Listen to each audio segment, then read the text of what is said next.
Yo, what's up, y'all? It's Cone back here again tonight with another episode of After the Buzzer, the show where I recap the NBA games from today. There are only 6 because it was an NFL Sunday, so if you missed out on the games, here I am to tell you about them. I'm not going to be talking about the Thunder game. Nothing really happened. It was a pretty just whatever game. No Luka for the Mavericks, and we got killed at the end. So, not a lot to talk about in that one. I'm also not going to be talking about Spurs Pelicans because I'd just be talking more about how great DeJounte Murray is, and I've done that a lot recently.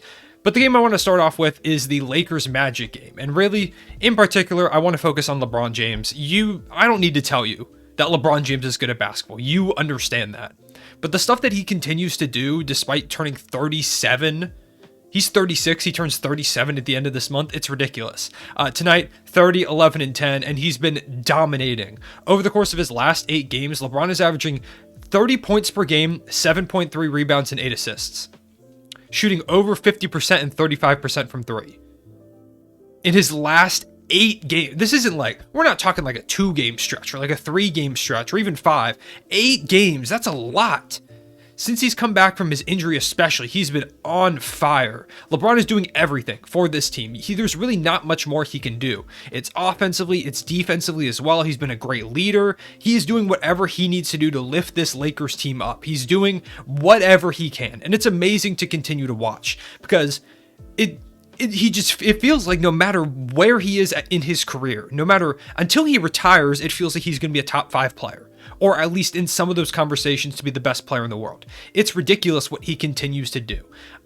He's no longer like the consensus top player in the world like he has been, especially for me, over the last couple years, but he continues to show why he belongs in that conversation despite being 36 years old. And it's just ridiculous what he continues to do. This Lakers team has been struggling, but LeBron is not the reason why.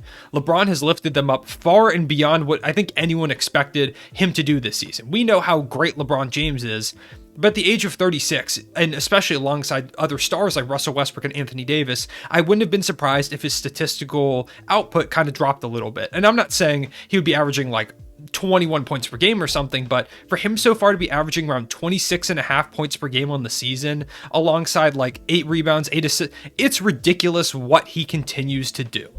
I don't know if there's ever been a player that's defeating Father Time the way he is. The biggest example I can think of is Tim Duncan, who at this same age was an all-NBA player. He was still a star. So he's a guy that comes to mind. Of course, Michael Jordan was playing for the Wizards around this age. He wasn't putting up the numbers quite that LeBron was, but he was still very, very good. It's just super rare to see what we're seeing with LeBron James, and it's super fun to watch. I know a lot of people don't like LeBron. I know a lot of people are going to come to this video and talk about how, oh, they've been playing easy teams. The Lakers haven't been doing fantastic. You can only play who's on your schedule, and if I don't care who you're playing, the Lakers could have played the Magic 8 times and LeBron puts up those stats, and I'm still like, that's incredible. Because to do that over an 8-game span is really, really impressive, no matter what team you're going against. And to carry this team the way that he's been carrying them, it's been amazing to watch. He's playing so many minutes a game too. He played 37 in this one, doing whatever he has to do. In the third quarter, in this game against the Magic, it was one of the Lakers' best quarters of the entire season. They outscored the Magic 36-10.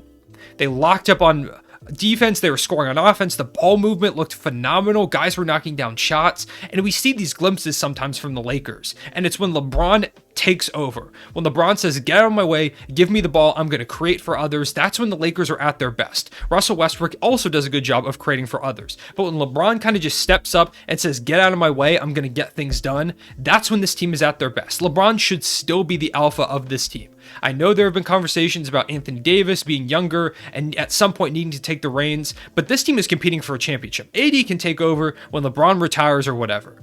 This is still LeBron's team.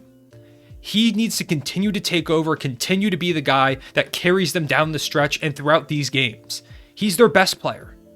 He's a top 5 player. He is just, it's unbelievable that he continues to do stuff like this at this age after the amount of minutes that he's played in his career too. It's just fun to watch. And For some reason recently, I think it's like with a lot of some of the star players kind of struggling recently, it's made me think a lot about when guys are going to retire, and I am not excited for when LeBron retires. He's one of my favorite players of all time, and I'm just appreciating his greatness while he's still here. It's very rare, like I said, that we see a player perform at this level, at this age, never mind play above and beyond what many people, including myself, even thought that he was capable of, coming right off an injury too. Yeah, it's going to go a long way for the Lakers. If the Lakers can replicate any of the ball movement and the play that they've had in a couple of these games recently on a consistent basis, this Lakers team becomes so much scarier. And it's interesting to see the way that this team's going to play when Anthony Davis comes back, because without AD, they've had a couple really solid games.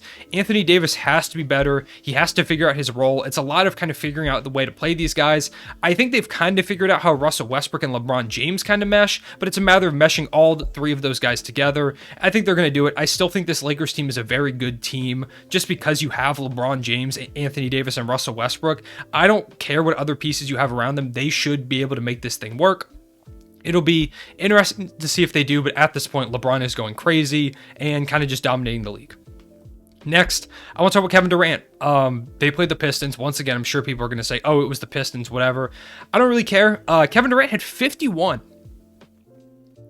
points tonight. He played 41 minutes, no James Harden.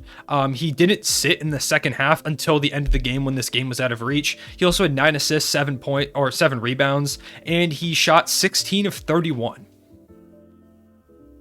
50% from 3 as well, 5 of 10. He made it look so easy. I don't know if I've ever seen a scorer make things look as easy as Kevin Durant was. And it's another thing to talk about Kevin Durant. We were just talking about LeBron James and his age. Kevin Durant came off an Achilles injury, which kills a lot of people's careers in the NBA. And I know it's been said a million times, but the way that he continues to come back and play better than ever, it's amazing to watch. I made a video a couple weeks ago talking about how I thought Steph Curry was the best player in the NBA. Kevin Durant is trying to storm back and take not only that title, but the MVP award as well. He's been really carrying the Nets as James Harden has struggled. The supporting cast hasn't quite lived up to the hype so far. A lot of the guys, some guys have missed time. Blake Griffin has been really mediocre, and he was supposed to be a bigger piece. Kevin Durant is just doing everything at an elite level. He continues to make a case to be the best in the world, and just the ability to score 51 points and make it look easy is not something we see every day. I know I'm a Thunder fan. I know Kevin Durant left and everything like that, but I'm still appreciating his greatness. It's super fun to watch. When you watch Kevin Durant, it's like, I don't know if we'll ever... There was a tweet that was on my timeline earlier, and it was like, when will the Thunder get a player like Kevin Durant again? And honestly, I don't know if the answer is ever, because Durant is a top 20, 15 player of all time, probably when it's all said and done, maybe even top 10 by the time his career is over. And it just kind of is crazy to me to think about the fact that he was in Oklahoma City at one point, because that seems so long ago. But it's also kind of fun to see him pushing for these MVPs at this late stage in his career, or I say late stage, he's not that old, but at this point in his career, coming off that major injury, still being one of the best players in the world, if not the best player in the world, it's super fun to watch. And those 51 points, he made the Pistons look like, I mean, the Pistons are bad. They're a bad team, but he made them look like they were a G League team with the way that he was just scoring against them. Also want to give a shout out to Cam Thomas, who stepped up big. Patty Mills had 18 points on the Pistons side of the ball. Cade Cunningham is that dude. He is really, really good. He had 26, 8, and 6 in this one. He hit his threes. He made clutch plays. He is that guy. He is a special player, and I think it was Dave Bing who hopped on the Pistons broadcast for some reason, their home broadcast, and he was talking about how he thought Cade Cunningham isn't a number, like, you're the guy that you build around. I don't know what he's watching, but I completely see Cade Cunningham as a guy to build around. It's very early in his career, but everything that I've seen so far, the flashes of offensive talent, the way that he slows down the game, the way that he navigates things, Cade Cunningham feels like a guy who's going to be a superstar in this league at some point. There's a reason he was the number 1 overall pick, and now that Jeremy Grant is out for an extended period of time for the Pistons, I expect Cade Cunningham to, by the time Jeremy Grant comes back, establish this as his team. It should be his team. He is the number 1 overall pick. He's the guy you're going to build around for the future. Jeremy Grant is cool. He's played at kind of like a fringe all-star level. I don't know why I couldn't remember the word fringe. He's right there at that like fringe all-star level, but Cade is the future. This is Cade Cunningham's team, and it's nice to see that he's taking over. Also, Frank Jackson at 25 points, shout the Thunder legend. Just wasn't enough as the Pistons fall to 4-22. Next, I want to talk about the Bucks and the Knicks game. I'm not going to talk about the Knicks. I dropped a video on them earlier today. If you want to go see that, go check it out. It's the video right before this one called "The Knicks Have Fallen Off a Cliff," because they have. 12 and 15 on the season, losing to the Bucks here. Giannis triple-double, 20, 10, and 11. 24 for Chris Middleton, 19 for Bobby Portis, 13 for Drew Holiday, 12 for Grayson Allen, 14 for Rodney Hood, 10 for Pat Connaughton. The Bucks look terrifying. I think they're the best team in the East still when they're healthy. They've been dominating with, I don't know if they've lost a game yet with their big three healthy. Last time I checked, they hadn't. I still don't think they have, and that is a scary sight for the rest of the NBA. I still think the Bucks are the team to beat in the Eastern Conference. I might make a video on that. If you want to see that video, maybe I'll make it tomorrow. Let me know in the comment section below. But yeah, the Bucks continue to dominate things, and they are terrifying. And finally, the last game I want to talk about is the Timberwolves versus Trailblazers game. Timberwolves getting a big win over the Blazers to move to 12 and 15. They're trying to work their way back up after that kind of weak stretch that they had recently. Karl Anthony Towns had 23, 10, and 4. 24 for Anthony Edwards, 18 for D'Lo, 14 for Jared Vanderbilt, who is such a good player. He is phenomenal, a good defender. His offense has improved over the course of the year, a solid rebounder. Jared Vanderbilt does all the little things that you need. He is just a winning player. He's a guy that I think really flies under the radar, and this Timberwolves team going into the future, if they keep this core together, Vanderbilt is a guy that can push you from a good team to a great team if they progress that way. That's the type of player he is. He's a really solid role player. He does everything well and kind of just makes those winning plays. On the Blazers side, I think it's obvious to everyone at this point that something's got to change with the Blazers. They didn't have CJ McCollum tonight. He still has that issue with his collapsed lung. Hope he gets better soon.